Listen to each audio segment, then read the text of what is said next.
let's meet our guests today, Irna and Ariff. They run the Sijori restaurant in Bandura. They've also got a YouTube channel. I'll get to that in a moment. Irna, Ariff, thanks for coming in. Hello, thanks for having us. Thanks for having us. Can I get a bit of the story? Are you born here or born in Malaysia? So I was born here, but I've grown up in Australia for the last 20 years of my life. I'm born in Malaysia, yes. Born in Malaysia, moved there when I was 3. Oh, when you were 3, right. I actually became Australian on Saturday, so... Oh, how exciting. Well, you did the whole citizenship ceremony thing? ceremony and everything. Right, how was that? That was amazing. Oh, nice. Yeah. What are they giving out at the moment at citizenship ceremonies? What do you get? I got a flag, had a lily pilly, and and a mint, I think. A mint? A mint, yes. Koala? Yes. Oh, you get a little koala? Yes. Oh, nice. Yeah, that was awesome. And a coin. Was it like $1 or $2 coin? Just like especially for you guys? A special coin as well, a special $1 coin. Why did you make that step?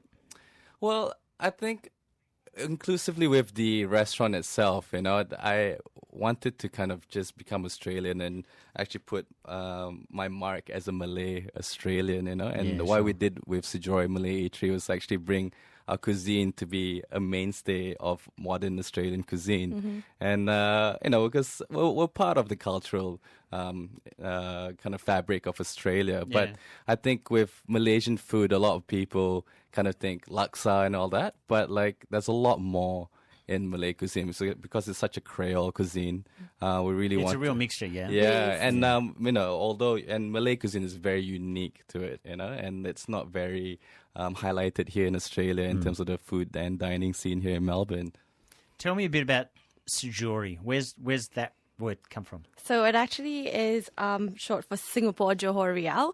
And, I'm from the south. So I wasn't born in Australia. I was born in Malaysia. I'm from the south of Malaysia, and it's, the border town of Singapore. And my ethnicity is Malay. So that's why at Sijori, we do more of Malay style Malaysian cuisine. So you can see a lot of Malaysian food in Melbourne in Australia, but it's more predominantly just, this Malaysian food. So what I decided with Sijori, I wanted to sort of showcase some more cultural sort of family recipes, and that's what we did. Most of the recipes are all family recipes anyway. So, that's what we do. Is it your great-grandfather's recipe book? Yeah, so we based it on my great-grandfather's recipe book, and as well as recipes from my dad's side. Right. So my dad comes from the royal house in Johor, so, they have a lot of royal dishes that you don't really find anywhere else. So I have recipes of those. So you're royalty, you're aristocracy. Well, the yes. runaway princess. of a type, obviously. Yeah, but I would say I usually say whenever I ask me, I'm like, oh, my dad is. I'm just here in Australia minding my own thing. And the Sijori, that's kind of like naming your restaurant like NAFTA, isn't it? Because it's an economic agreement, no? There's the 3 bits of the country? Yeah, that's it. So, it was we borrowed it from a really boring economics book that was just talking all the statistics and all that. But it had little bits of pieces talking about culture and how there's the heritage shared between the 3 countries. So I'm assuming it's a term, if you're from that part of the world, No. Oh, right, so it's an obscure term. It was actually... So my grandfather used to pepper us about Sijori just because he was from that region. So Riau, meaning the Indonesian part of Sijori. So that's the islands? Yes, that's the islands in the Indonesia. Had to look all this up. Yep. Exactly, the archipelago. So he would talk about it when we were younger, and that name kind of just stuck to me as I grew up, and it was always in the background. Never really thought about it until we decided, we're going to open a Malaysian restaurant, whatever. We didn't know what name it was. Whatever. And I'm like, yeah. And then we decided it's the Malay. One common is with with all these regions. Yes. I'm sure you're aware that with Malaysia, we have 3 different ethnicities. Yes. So, and it's likewise with Singapore and Indonesia as well. Well, yeah. So the Malay ethnicity is what I'm from. And we said, we all have this common ethnicity with all this different region, and we're pretty much the same people, and we eat the same things. So we decided, we'll just name it Sijori. Sijori. Yeah, there you go. and that's how it started. I was trying to look it up. I got very confused because it's not There's a textbook actually if you're interested. Right. Sijori doesn't give you lots of references. You put that into a search engine, you don't get much joy. BS. Look, they've got a great nasi goreng kampung recipe that we'll get to, that we will put online. Just want to know what you're all cooking for dinner tonight. Japanese. Miso ramen, a mix of prawn and pork gyoza. That's from Matt in Vermont South. But I'm guessing, Matt, you're buying, not cooking. But you haven't specified. So I'm happy to read it out. Phil, what are you having tonight in Hastings? Oh, Phil's not there. we'll see if we can get Phil to come back. That's a shame. Tracy in Geelong is cooking organic lamb loin chops and onion a bit later, then served with leftover organic cold roasted tomatoes, charred flowering tendrils, and juice from my homegrown lime. Wow. I'm going to Tracy's place. Get that mobile number. Okay, let's go through the recipe. I want to ask you guys lots, and I want to ask about the YouTube channel as well. But let's go through the recipe first of all. You guys got a copy? Do you need to have a? That's fine. Yeah, you got one. yeah, these guys got. Some people like to see the ingredients. Okay, a couple of teaspoons of oil, easy. Chicken breast, easy. Garlic cloves, easy. Sambal oelek. Yes.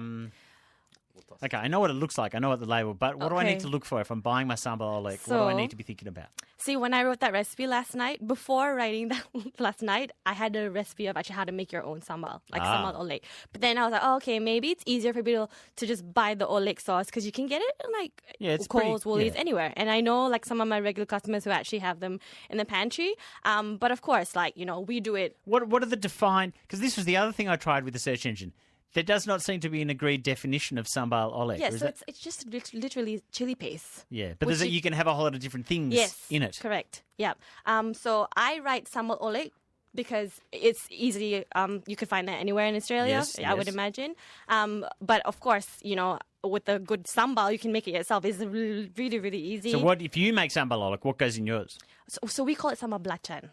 Which is? Yes, which is shrimp. Sort of that's sambal. The shrimp paste. Yeah, the shrimp paste sambal. Yeah, okay. So it's just sambal and then with the shrimp paste added to it. Yeah. Okay. But the base of every sambal is usually just some onions, garlic, and chili, and any types of chili you'd like. Again, with the different techniques and different cultural backgrounds, people will use different types of chilies. Yeah, sure. Yeah. And so sambal oelek, I just wrote it that because it's easily accessed. Yeah, no, fair enough. Look, none of this stuff's hard to buy. Yes. You do need a lot of it is at your big supermarkets. You might need to go to an Asian supermarket, but most of these ingredients, just let me go through the rest of it. A long grain rice, some red onion. Actually, I'll ask you a question because someone was cooking at my place and the recipe required long grain rice, and I said short grain's fine. Are you a purist? Like if the recipe says long grain rice, it's got to be long grain rice? So it doesn't really matter what rice you would like it, but it really depends on your preference because short grain rice obviously is more sort of like sticky. Yep. Yeah, and you want, with the nasi goreng, you want it separated, like each single grain just sort of like coated with the sauce on itself. Do you know what I mean? So that's why you would choose long grain rice, middle grain, doesn't matter. As long as it just has that, when you pick it up and it's got to have that consistency of it all falling apart. Exactly. Yeah. So you've kind of split the baby down the middle in that particular argument at my place. These guys, by the way, own Sijori restaurant in Bandura. Irna and Ariff are joining us for Foodie Tuesday. I'd love to know what you're cooking today. Tonight, 1300 222 774 is the number. I'll just get through the rest of the ingredients. So there's the belacan paste, which is that's fermented shrimp paste. Yeah, I've seen that one. I've got one of them. I think it's belacan paste in the fridge. Water spinach. Crispy anchovies. What are crispy anchovies? Okay. So again, I had to be specific. Sound good. Yeah, they are actually. They're really good. So when people come in the restaurant, they get scared when they see anchovies because they would think, the ones in the cans on pizzas and pastas and stuff like that. And I have to sort of say, okay, well, it's crispy. So it's actually nothing like the canned anchovies. Are they fried? Yes, they're deep fried. Oh, deep fried anchovies. Yeah, so they're like and are they really as big crunchy. as the anchovy you might have in a pizza? They're I don't know. They're tiny. They're like probably just that small. Oh, like the end of your little finger, right? Yeah, okay. and then usually you just deep fry them and then you eat it with a lot of like sort of nasi lemak. This is another Malaysian dish that is a national dish. So you can buy the crispy anchovies? You can buy the anchovies at the supermarket. Yeah, sometimes you can get them already fried, but usually they sell them unfried. So can I add, it's like the crispy anchovies actually add to the umami flavor to the dish, and it's really important. Yeah, you gotta have them. Yeah, definitely. And that's the natural bit of like the natural flavor some of it, you know what I mean? No additives or whatever, just throw in the anchovies and it's like another dimension. Can you buy them deep fried or you got to deep fry them yourself? I'm happy to deep fry. Deep fry yourself, yeah. Okay, but there are tricks, like you can put it in the microwave, an air fryer, and I've tested it out as a student. Does that work? Yes, it does. So you just kind of coat it in olive oil or oil, whatever. Same flavour? Yeah. And then you just pop it into the microwave or air fryer, and it does that crispy and crunchy. Yum. Yeah. So you got fish sauce, got ketchup, mayonnaise. Now I glided over water spinach. Is water spinach I don't know that I know what water spinach is. Kangkong is we say kangkong. And I had a Google, and it's water spinach in English. So I assumed so they're like they're Asian greens. They're really. I don't know how to really. Oh, that's okay. We can Google them. Yeah, That's okay. We'll find them. I want to get more about putting this recipe together. It will be on our social media feeds, on our Twitter and Facebook. But I want to know what you're cooking for dinner tonight as well. Mark's in Leongatha. What are you making? Hainan-style pork belly. Ooh. You making this? Are you doing the pork from the ground up yourself? Yes. Yep. Give us a bit of an idea. What's in your How are you doing it? It's a red braising sauce. Yep. With Pixian chili bean paste. Oh yeah. And Sichuan peppercorns. Oh, nice. Is that just for you? No, me, my wife, and my daughter. And you make it regularly? No, this is the first time I've tried this one. First time?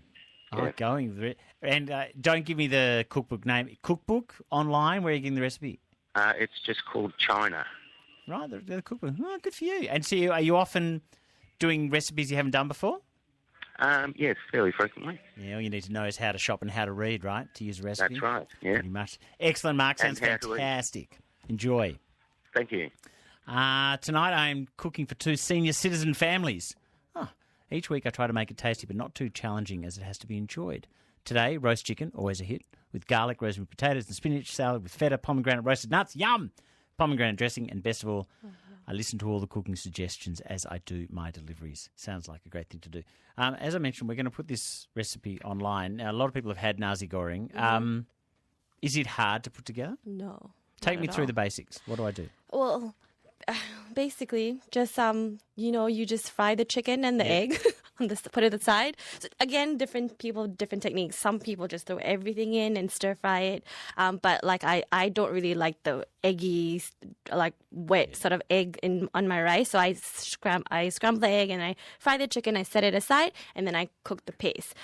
With cooking the paste, that's when you fry the paste until it's fragrant, and then So that's not long. That's like 20 seconds or something. Yeah. Yeah. And then you add the chilies and the belacan and whatnot, and then you throw in the rest of the ingredient. What if I'm getting a bit of a burn in my wok? Other than turning it down, how do I? So maybe oil. Not enough oil, maybe. You think not enough oil? See, that's the thing. With Malay food, we use a lot of oil. Yeah, right. Yeah. But see, because I've lived here for a long time, so I just substitute with olive oil. What oil do you cook with? I just cook vegetable oil. Vegetable oil. Yeah. And do you prefer olive oil? Or yeah. you weren't supposed to fry in olive oil. Yeah, no, that's the thing. Sometimes my mom was like, "Oh, how do you cook with olive oil?" But it's okay. I don't really see the difference. I don't feel the difference. Not a massive flavour difference? Yeah, no, not really. So I just know that, okay, you need oil. We'll just get the healthy option, right? So just put a lot of it and just hopefully everything fine. Yeah. So the nasi goreng kampung recipe will be on our Twitter page and our Facebook page. Tell me about KenduriTV. You're a TV producer or ex-TV producer. Yeah, so I freelance. I do freelance videography as well, but I was in television. Because I've got to say, I watched the YouTubes and I was like, these are good. This is so there's something they're quite well done. So I was in broadcast journalism back in Malaysia actually. So it's just something I do at the side with Irna. We started doing the cooking show on YouTube, and it got a lot of traction. We got something like 12,000 subscribers. Right. That's how we got the financial support to actually open up a restaurant. So it was the beginning. That was the real financial backing for the restaurant. That's it. Yeah. So, and we did it just as a hobby. Irna loves cooking. I love eating. I love filming, and it just two and two together, and that's how it happened, and that's how we are here today. That's a really interesting way to get effectively the seed capital off the YouTube subscribers. Yeah, because it was more like, now we've seen it. We have to try the food. You know what I mean? We need to be able to eat it because we've seen it. And why Bandura? Well, I went to uni in Latrobe. Okay. My family has been in Bandura for, I don't know, close to about 20 years or so. So I'm a Bandura girl, and grew up, kind of grew up there, went to uni there and stuff. So yeah, and there was nothing much there at that time with Malaysian food. But I realized with luckily, being in Australia for a long time, I realized every suburb you go, there will always be a your takeaway Malaysian joint, and then that kind of like resonated with me. I'm like, okay, well, everybody knows Malaysian food, but why not Malaysian Malay food? Sure. So I wanted to represent that, and just try and open up a Malay restaurant in Bandura. I had no clue if it was going to work out So or is not. there a fair bit of pride in your own culture in Yes. opening the restaurant? Yes, Yeah? definitely. Yeah. Because you see, and there are a lot of Malaysians here, right? So, and a lot of them have migrated for a very long time. And I realized when we opened the restaurant, and people like say predominantly Malaysians who come and who have probably been disconnected with Malaysia for a long time, and they're like, oh, the Malay culture, like when you shake hands with your elderly and you kiss their hand, like I haven't seen that for 30 years, So when they come in and they see me and like my daughter and because we're always around the restaurant, and she kisses my hand and stuff, and they're like, oh, is like that a that's thing, you kiss the hand yeah. of the So parent or the the younger grandparent? generation, they kiss their hand. So and they it sort of invokes some kind of memory, and then when they eat the food, and then they're like, oh my gosh, this takes me back like 40 Do years they start ago. crying? I had a customer that came in and was crying. Actually, she was pregnant, so she said the food reminded her of when she was a student in Sabah, and she had tears in her eyes. And I was like, oh my gosh, this is crazy. It's crazy, like the stories that you hear, Nice. and it's just like. Just how food invokes so much emotion. Yeah, Exactly. there's tons of emotion and Yeah. memory in Yeah. food, isn't there? Yeah, That's right. And just before I let you go, they are at the Sijori restaurant in Bandura. Look what people are cooking. Oh, my Lord. Our dinner, a bit of heat for a hot day, lots of eggplant in the veggie gardens, are eating seasonally. Oh, she's attached a photo she's using an Otto Lengi cookbook. She is using, which one is she using? She's using Plenty. Or Plenty More, perhaps. Yes. Worth mentioning, by the way, Yotam Ottolenghi. You will hear from him next week. We're going to have a chat to him. Next Foodie Tuesday, in fact. We're going to have to, I think we're going to need to pre-record that, unfortunately, because he's kind of busy. But you'll hear from Yotam Ottolenghi. Got a favourite Ottolenghi cookbook? Or is that going I too don't far? actually. No, that's okay. I should. No, have one, totally fine. actually. Just a final question. Dry laksa? Yes, laksa Johor. I've Yes. never had dry laksa. And you know what? It's with spaghetti. Yum.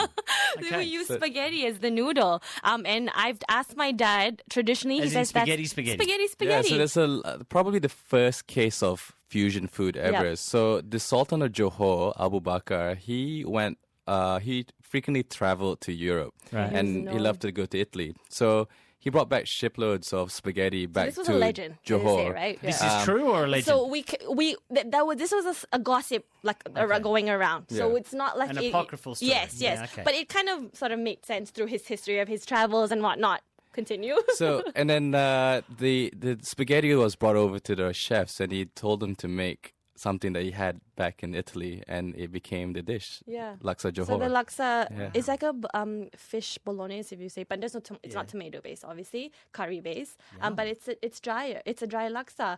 And because I asked my dad, coming from a royal household, I asked him like, are you sure you used is it because Pasta, you guys pasta. are rich and as in like the royals had money, so they just bought pasta? And they're like, ever since they were kids, like they would eat pasta, like as in the spaghetti. But then if you go if I did some research, if you go through the villages and whatnot, they actually had a machine that would make sort of spaghetti, like it was like a tube, and then they just put the like the rice Make flour pasta in like it, a pasta machine. and make it it's like a pasta machine, and made it sort of into a spaghetti like noodle. I like it. The original fusion. Yeah. We think. We're not quite sure. Sijori is the name of their restaurant in Bandura. If you want to look at them on YouTube, it is KenduriTV, KenduriTV. And Sijori, by the way, is Sijori. We'll put the recipe for their nasi goreng kampung on our social media. Thanks so much for coming in. Really Thank you for appreciate it. having Having us. us.